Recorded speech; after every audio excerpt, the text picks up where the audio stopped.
다른 대권 주자들의 소식도 살펴보겠습니다. 여의도의 둥지 튼 이재명 지사. 이재명 지사가 내일 윤석열 전 총장과 마찬가지로 출마 선언을 합니다. 이재명 기자, 어떤 식의 출마 선언을 하죠? 예, 내일 이제 오늘 예비 후보 등록을 하고요. 그리고 내일 출마 선언을 하는데 윤석열 전 총장이 윤봉길 기념관에서 출마 선언한 것처럼 이렇게 오프라인에서 하는 게 아니라 비대면으로, 그러니까 줌이라고 이제 화상 회의 시스템을 통해서 출마 선언을 하겠다. 그래서 출마 동영상을 SNS에 올리고 줌을 통해서 기자들의 질문에 일문일답을 하겠다 이렇게 밝히는 상황이고요. 그러고 나서 곧바로 이제 안동을, 경북의 안동을 방문하고 이어서 호남 신안에 가서 김대중 생가를 방문하겠다 이렇게 지금 일정을 짜고 있다 이렇게 좀 알려지고 있습니다.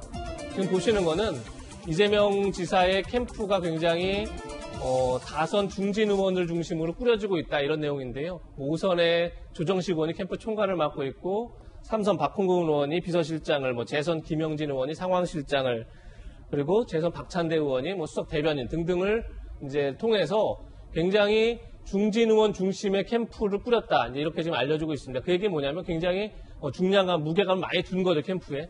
이렇게 되면 이제 실질적으로 이 자체가 뭐냐면 스피커를 완성한 겁니다. 이재명 캠프는 이제부터 이재명 지사를 위해서 발신할 수 있는 사람들이 굉장히 많아진 거죠.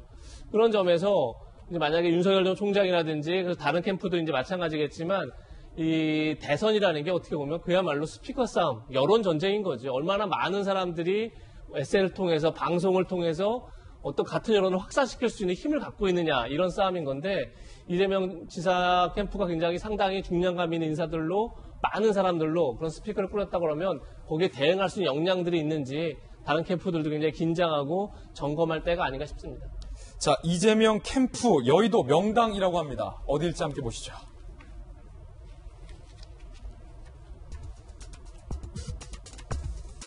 김용주 의원님, 네. 요 약간 명당 전문가시잖아요.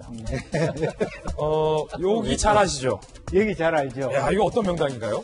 사실은 과거 한나라당사 바로 맞은편에 있는 아주 큰 빌딩이고요. 그렇죠. 거기에 제가 다녔던 어떤 방송국도 있어가지고 그걸 자주 가고 아마 그 밑에 먹는 가게도 있고 다양하게 굉장히 많이 갑니다. 옆에 호프집도 있고 요즘에는 화장품 가게도 들어서 있는데 명당 중에 명당이죠. 제일 한복판인데 이제 원래는 그 자리 바로 맞은편에 사실은 국민의힘 당사가 있어야 되는데 이제 저쪽으로 옮겨놓은 상태고 아주 가장 코어에 잡았다 그렇게 봐야 돼요. 김영삼 전 대통령이 사용했던 건물 맞습니까? 저 건물이고 저기에 지금은 여러 가지 많은 오피스들이 들어와 있는데 아마 몇 층인지는 잘 모릅니다만은 이재명 지사는 사실 지난 4, 5년부터 SNS를 통해서 여러 가지 자기 지지자를 결집해 왔기 때문에 굉장히 이게 안정도 있게 준비해 왔다라는 측면이 강점인 것 같아요. 그리고 사실 최근에 이준석 대표가 거의 사무실 안 빌리고 당대표에 당선되듯이 아마 그런 식으로 가장 가성비 높은 정치, 새로운 정치를 한 선구자라고 한다라면 사실 이재명 지사다 그렇게 볼 수 있을 것 같습니다. 아니 그럼 박성배 변호사님, 여러 여론조사가 있지만 혹시 최근 여론조사 중에 네. 이 지사와 윤 전 총장 간의 어떤 그 지지율 격차랄까요? 어떤 변화의 흐름이 있었나요?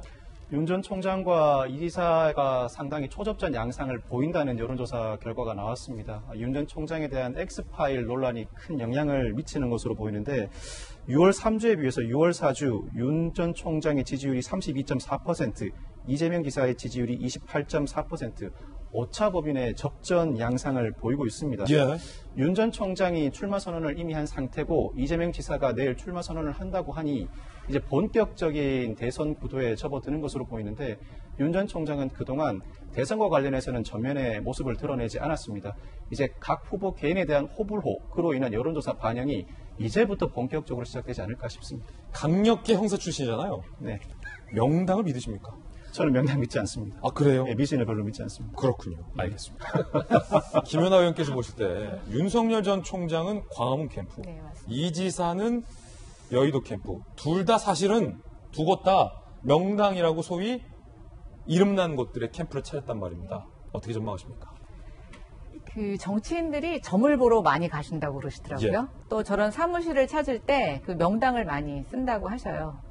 그러니까 왜 그럴까라고 보면 선거에서 정말 운만큼 크게 작용하는 게 없는 것 같습니다. 운칠 기삼입니까? 예, 물론 운도 만들어지는 거라고 하는데 이게 이제 땅에서 주는 운이 있다고 믿는 사람들은 거기로부터 자유롭지 못한데요.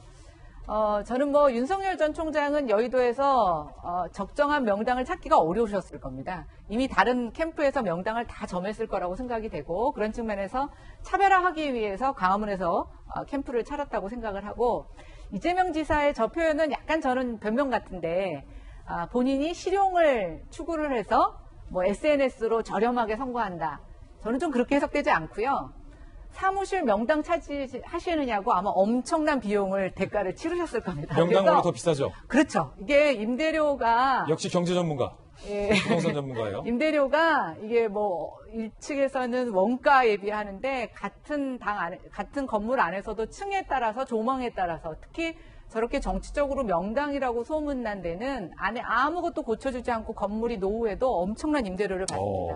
아마 저런 좋은 자리를 차지하셨으면 임대료의 상당 부분 선거 비용을 아마 투입하셨을 거라고 생각이 되고 그렇다 보니까 다른 데는 저렴하게 하셔야 되죠. 그래서 저런 얘기가 나오지 않았나라고 생각을 해봅니다. 예, 김연아 부동산 전문가의 추측이었습니다. 하지만 뭐 이 지사 캠프에서는 어쨌든 이재명 지사가 계속 이제 실용을 중시한다라는 또 강조를 했다는 말도 함께 전해드리면서 저희들은요 60초 광고 보고 돌아오겠습니다. 잠시 후에 뵙죠.